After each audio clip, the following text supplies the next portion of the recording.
سلامونه ملګرو، دا یو نظم دی د هغې نه مخکې چې کوم نن په چمن کې شهیدان وشول، دماکه وشوه، داسې په تېرو ورځو کې په چمن کې په ډیورنډ لاین باندې کسان شهیدان وغه ده، پرلت کسان بیا د شهدا وکیلانو ورځ تېره شوه، د کوټې بیا بابړه ده. دا زما حال چې کوم دی دا د یو متم انځورګري د ځکه د پښتون کام هره ورځ کربلا د متم دی. خو مخکې د پاکستان د ازادۍ د 14 اګست ورځ هم را روانه ده. زمونږ خویندې میندې په خوست ګلان کیمپ په بکاخیل کیمپ کې د مهاجرت ژوند کوي. د هغې په دغه یو نظم دی وایي نو زه په کوم مخ ازادي ولمانځم، زه په کوم مخ ازادي ولمانځم چې نه مې کلی نه مې کور په امن، چې نه مې مور او نه مې خور په امن. له جوماتونو مې میلې جوړې شوې، په مکتبو کې مې مورچې جوړې شوې، وړه بچیان مې په خیمو کې اوسي، ځوانان مې ستا په قیدخانو کې اوسي، ملالې پیغلې مې سرتورې شولې، یو ځینې کونډې ځینې بورې شولې. له پلاره زوی له وروره ورور ورکته، له موره زوی د سترګو تور ورکته. ته 14 اګست شنې جنډې جوړوې، بچو ته رنګ رنګ جامې جوړوې. زه خپل شهید ورور ته کفن نه مومم، د بژا ګریوان د پاره ستن نه مومم. موږ د قبرونو نه وزګار لا نه یو، د فریادونو نه وزګار لا نه یو. موږ د قبرونو نه وزګار لا نه یو، د فریادونو نه وزګار لا نه یو. زه در په در خاورې پر سر ګرځېږم، پر خپل وطن کې مهاجر ګرځېږم. ته خدای بیا هم خوشحالي ولمانځم.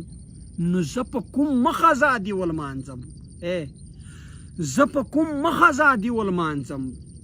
موږ د له کور کلي شړلی یو، له کوره یبلې خپې وتلی یو، له پیغلو ستره نتکی پې ځوان پاتې شول، ترې په زنګو کې ماشومان پاتې شول. له پیغلو سره نتکی پې ځوان پاتې شول، ترې په زنګو کې ماشومان پاتې شول. نه مو حجره نه مدرسه پاتې شوه، نه مو ناموس نه مو حیا پاتې شوه. په ایمان ډېر دې دردولی یو، تا د کافر په نوم وژلی یو. د کوم هیواد یم زه ځان نه پیژنم، نو زه خو د دا پاکستان نه پیژنم. زه به مې خپل ځان ته برباد وایم، په خدای که تا ته زنده‌باد وایم. په تا چې ویاړم نو تباه دې شمه، لمبه لمبه ایره ایره دې شمه. په تا چې ویاړم نو لمبه دې شمه، تبه تبه ایره ایره دې شمه. زه دې په نوم د ترهګر بدنام کړم، زه دې د شنه ډلر پر سر بدنام کړم. زما له کوره یې سامان غلا کړی او جی عسکر د پاکستان غلا کړی. دوی پر خپل ځان له نندارې جوړې دي، زما په وینو یې بنګلې جوړې دي. دوی پر خپل ځان له نندارې جوړې دي، زما په وینو یې بنګلې جوړې دي. دا څوکیدار و خو غټ غل وختو، ولاړو د بل د لارې مل وختو. ورسره څنګه یووالي ولمانځم، زه په کوم مخ ازادي ولمانځم.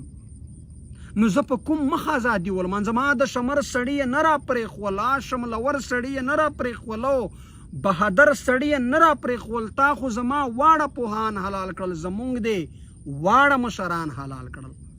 تا خو زما واړه پوهان حلال کړل، زما دې واړه مشران حلال کړل. په هره غونډه مې حملې کېږي، په هسپتال مې دمکې کېږي. مونږ خو د ځان د پناه ځای نه مومو، په درس جهان د پناه ځای نه مومو. د ترهګر په نوم دې عام کړو تورا، په ټول جهان کې دې بدنام کړو تورا.